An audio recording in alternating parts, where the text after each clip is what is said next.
Hey everybody, this is a piece by Peter Beilharz from 1982 titled The Other Trotsky. 40 years after his murder, Leon Trotsky remains both influential and enigmatic. His continuing influence can be ascribed to his status as revolutionary oppositionist.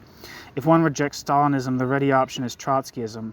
A legitimate halfway house to radicalism, Trotskyism becomes for many a permanent refuge instead. The enigmatic character of Trotsky's work is another matter altogether. Wide-ranging in scope and varying substantially in tenor before and after October, the nature of Trotsky's oeuvre is confused rather than clarified by much of English language secondary literature. He has been previously portrayed as Antichrist. See Carmichael 1975 and Payne 1977. Trotsky has more recently been characterized as a Renaissance man. See Segal and Heller. Less ludicrous, if little more enlightening, the recent studies by Mandel and Hallis do more to clarify their own relations to Trotsky than to clarify Trotsky's own positions. Indeed, the Bolshevik image of Trotsky as the man of October is still hegemonic. This image allows room for maneuver for the less dogmatic of his followers, who nevertheless generally endorse Trotsky's self-image as the best Bolshevik after Lenin. Few attempts have been made to, quote, save Trotsky from Bolshevism, or at least to clarify his earlier anti-Leninist positions. Footnote. Important here are Carlo, 1977, and Garris, 1981. I have pieces by both Antonio Carlo and Norman Garris on this channel. The thesis I want to present is unambiguous. It has two arguments. One, that there is indeed another Trotsky, and two, that this other Trotsky is not such as to provide a viable alternative to his dominant Bolshevik face. Footnote. The Bolshevik Trotsky has been well enough criticized elsewhere. See Inter alia Beilharz 1979b. A much more expanded and revised critique drawn on here is my PhD in Progress, Genesis, and Transition in Trotskyism, a critique. A useful recent addition to the published material is Ramsey, Corrigan, and Sayer, 1978. End footnote. Trotsky's deficits have much in common with those of early Western Marxism. The existence of the other Trotsky has long been acknowledged in continental discourse. The crucial absence in the English literature is, of course, the untranslated 1904 Nos Tâches Politiques, Our Political Tasks. Footnote. Among the contributions to the discussion are Brassat, or Brassat, 1974, and Project Klassenanalyse, 1971. New Left Books announced an English edition of Our Political Tasks some time ago without result. I wonder if that's been changed at all. I don't know if I have anything by... I might have something by Project Klassenanalyse on this channel from... I think they might have participated in the state derivation debate, but I'm not sure. It goes without saying, there is no consensus in Europe over the meaning of the other Trotsky or his relation to the Bolshevik Trotsky, but these issues have been discussed for at least a decade. Footnote. The early discussion originates, of course, in arenas like socialism or barbarie. In the more recent literature, Avinas and Brossat, 1971, Chapter 4, for example, acknowledge the existence of another Trotsky who cannot, however, be turned on the Bolshevik Trotsky, but is better forgotten. Indeed, to defend the young Trotsky is by definition to defend the Menshevik problematic. See Avinas and Brossat, 1971. Brossat's judgment is better balanced when he says that Trotsky's politics before October are profoundly contradictory. There's but part of the last footnote was cut off. I thought it was over. But it says pirate editions of Our Political Tasks have existed, and Garris in 1981 uses the unpublished New Left Books translation by Brian Pierce.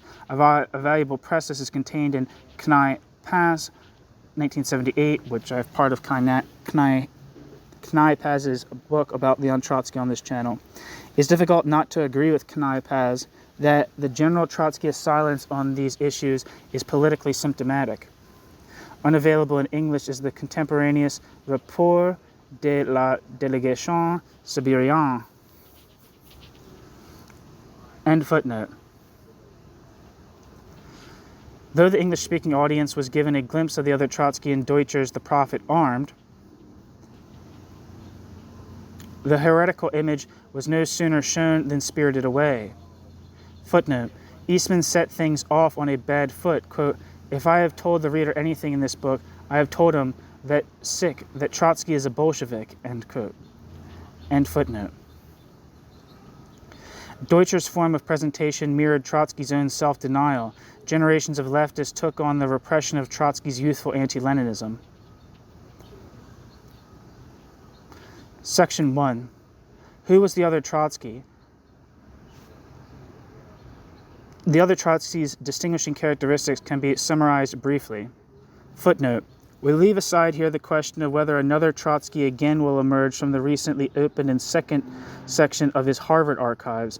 The index to the archive, Exile Papers of Lev Trotsky, 1929-40, indicates that the contents are the contents consist primarily of correspondence to and from Trotsky, Sadov, and the secretaries. Some papers, including household papers, contracts, etc., and the Dewey Commission exhibits. The correspondence above will certainly necessitate a new intellectual biography of Trotsky, already overdue, and will facilitate more adequate inter-party histories and further work on the oppositional networks of the 30s. There are a few manuscripts in the new archive, one by Trotsky, titled What I Think of Stalin from 1941, others by Burnham, Rizzi, and Shachtman. Overall, the contents hardly seem sufficient to sustain the enthusiasm of some Trotskyists. See, e.g., the notice of Kahir Trotsky, which is like the journal of Journal of Trotsky Studies in France, published in 1979. Some barely disguised glee at the alleged prospects of great discoveries on the behalf of Pierre Brouet and his co-workers, who I think is affiliated with that same journal, such as Vabrieux and in addition, it should be noted that Day, Richard B. Day, implies the existence of yet another Trotsky, this time as market socialist into the later 20s. End footnote.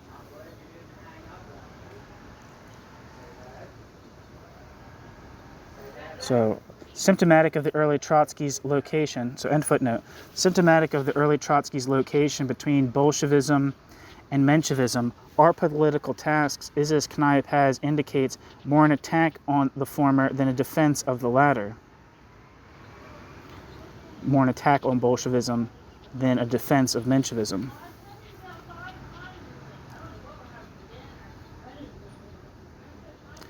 While vitriolic in the extreme, its attack on Leninism is theoretical as well as personal.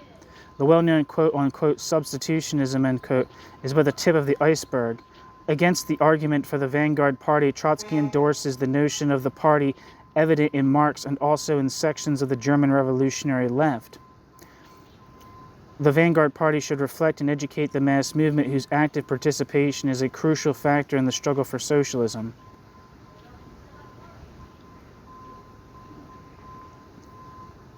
Trotsky's emphasis on the self-activity of the working class correlates with the form of critique now known as prefigurative. That is, the organizational forms applied in struggle are seen to overdetermine the political outcome of such struggle. Socialism by nature cannot be introduced by centralist, autocratic, or bourgeois means. The other Trotsky is resolutely opposed to Jacobinism and to the professionalization of socialist politics.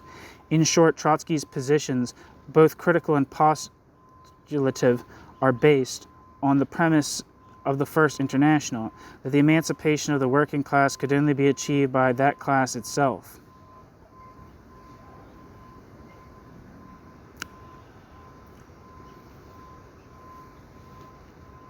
Not the least irony here is that Trotsky's critique of Lenin's practice would apply even more strongly to his own after 1917.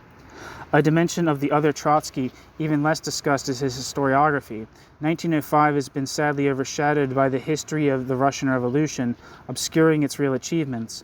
Two main points should be made. First, like results and prospects, 1905 indicates an extreme sensitivity to historical specificity combined with a rare theoretical rigor. Footnote. For specific methodological statements, see Trotsky, a bunch of different citations. And footnote. Both dimensions provide a sharp contrast to the abstract internationalism of the permanent revolution or the transitional program. The quality of Trotsky's analysis... You ready? Okay. The quality of Trotsky's analysis of the peculiarities of Russian development in the book 1905 brings to mind even contemporary debates like those in world systems analysis or the science and society debate. C.E.G. Hilton, 1976. Russia is understood as a paradigm of uneven development. In contrast, say, to the British case, Russian capital is theorized as first of all imported and state-dependent. The absence of organically developed capital signals the absence of an assertive bourgeoisie, the analysis as a whole therefore providing the basis for the theory of permanent revolution.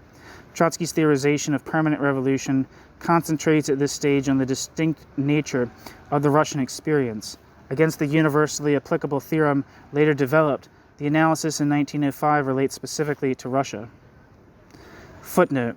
The universally applicable theorem is manifested in the later Trotsky in the compulsory option of socialism, the Russian way, or barbarism, the Italian way. End footnote.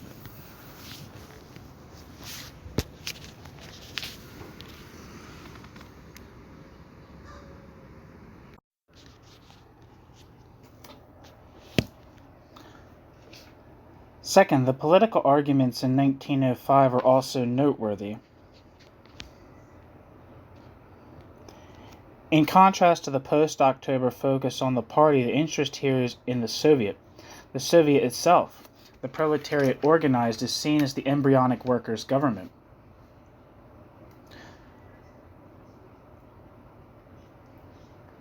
The Soviet, and not the party, takes the leading role. The Soviet functions as a counterstate. As counterstate. The general strike disorganizes the old state power and is the Soviet which fills its organizational vacuum.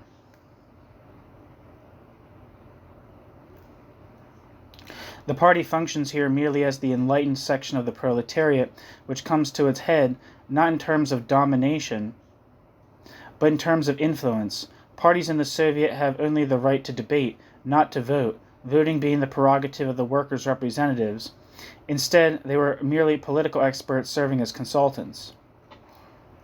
Trotsky in 1905, in fact, rejects the military approach to insurrection characteristic of Bolshevism in power, asserting rather the priority of the enlightenment of the people as to the impending conflict and what was at stake in it.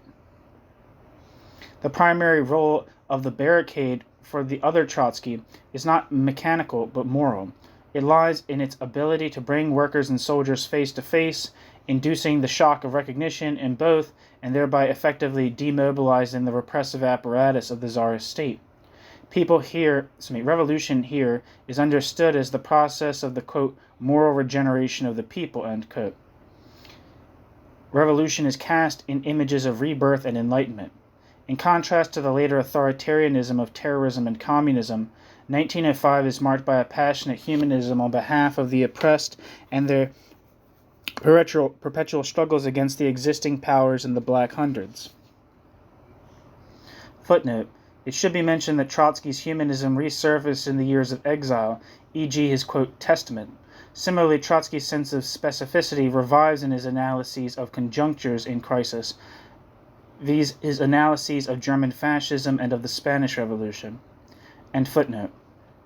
Clearly, the young Trotsky is an impressive Marxist, reflecting his own self-denial, his neglect for the image of the man of October is symptomatic of the hegemony of Bolshevik politics and the revolutionary left still today.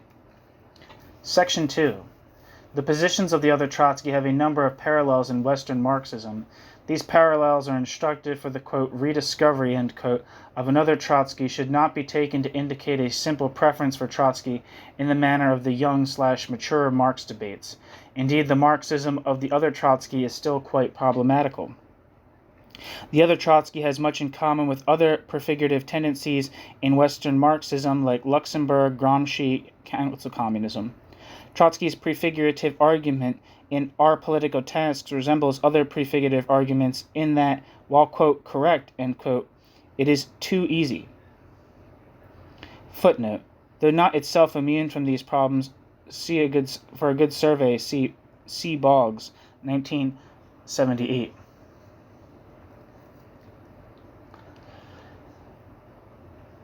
End footnote. Its negative premonitions tell us only what is not to be done. This might not be a problem where the gradual enlightenment of the working class assured. However, we know all too well that it is not. More explicitly, the argument as it has been reformulated, quote, socialism will be democratic or socialism will not be at all, end quote, seems to give insufficient attention to the far more likely case that it will not be at all. The scenario now shifts from the option between bourgeois democracy and democratic socialism to your choice of barbarisms. In other words, the prefigurative argument rests on a fundamental optimism which in political form reemerges as spontaneism. Relying on a fictitious self-motivating subject a la Lukács, the problem is simply that spontaneism doesn't work. The masses do not adequately organize themselves. Needless to say, we are not advocating here the traditional alternative, to organize them for their own good from above in forms which militate against self-organization. But the proposed alternative of the other Trotsky is no solution either, not for Tsarist Russia, nor for the West today, where time is becoming ever shorter. Further parallels with Rosa and Gramsci are multiple. Trotsky's affinity with Rosa is evident, their arguments for democratic organization from below, the opposition to Jacobinism, the featured phenomena of general strike, and enlightenment express a rare and lost trend in Marxism. Footnote. See especially the essays by Garris and Carlo, and Garris, 1976. See my review of Garris by Beilharz, 1980. End footnote. Less well observed are Trotsky's parallels with Gramsci. Trotsky shares Gramsci's idealism in the positive sense that ideas are seen as fusing agents in the actual process of radicalization. Like Gramsci in occupied Turin, Trotsky in Soviet St. Petersburg is a voluntarist, an enemy of Jacobinism, an advocate of grassroots activity in workers' councils, a theorist of working class initiative in the face of a politically bankrupt bourgeoisie. In Gramsci, as in Trotsky, these positions are located within the scheme of uneven development. But the young Trotsky was never to be known adequately by Gramsci, who understood the later Trotsky rather as a left intransigent like Bordiga. Like Trotsky, Gramsci also became a Leninist, but a peculiar kind, as the extent of the debate on his Marxism shows. Footnote. The materials here are voluminous. Important recent contributions include Muff from 1977, Bucky Glucksman, 1980, and Sassoon, 1980. The important recent review articles include Sassoon, 1980b, and Neild and Seed, 1981. Bibliographical surveys include Muff and Sassoon, 1977, and Beilharz, 1979a. End footnote. Gramsci's later understanding of the limits of the idea of the factory council as the proletarian state in embryo led to the subsequent theorization of the party as the new prince. The limits of this conclusion, together with the unresolved contradictions in Gramsci, have been well indicated in Laclau and Muff's important essay. To take up only the positive dimension of Gramsci, the potential working up of democratic forms of struggle is certainly absent from the late Trotsky, who lapses instead into a fetish of leadership. Footnote. That is to say, Trotsky's transitional program is not accurately transitional at all. The transitional program is in fact contradictory. It can sustain both interpretations, that its demands are transitional and that they are not transitional but rather reformist. Little in Trotsky's program, sliding scales of wages and hours, the disclosure of business secrets, extension of public works, workers' control, and selective nationalization, etc., appears much more radical than Mitterrand's proposal for France. See further, League for the Revolutionary Party, 1979. This argument is detailed in Chapter 3 of my PhD. End footnote. Where Gramsci turns his attention to the problem of popular consent in bourgeois society, Trotsky turns to the development of a new cadre and a new international. Consent is never really a problem for Trotsky, who, whether young or old, shares with Lukács the notion that because inherently revolutionary, the working class can and will act out its objective historic interest. Here is at least one element of continuity between the young and later Trotsky. Footnote. Another element of continuity in Trotsky's Marxism is the use of personification and generative metaphor as analysis. Whether personifying the strike in 1905 or applying gynecological and medical metaphor in the history of the Russian Revolution or in defense of Marxism, Trotsky continually resorts to images which indicate the evolutionary necessity of socialism. On a generative metaphor, which generates its own conclusions or solutions, see Schoen, 1979. Thanks to Margaret Rose for this reference.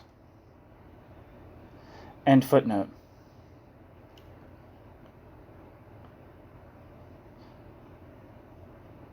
It produces a crucial absence in Trotskyism, the ability to face the fact that bourgeois society reproduces bourgeois society's self because bourgeois society's bearers actively consent to bourgeois society's reproduction.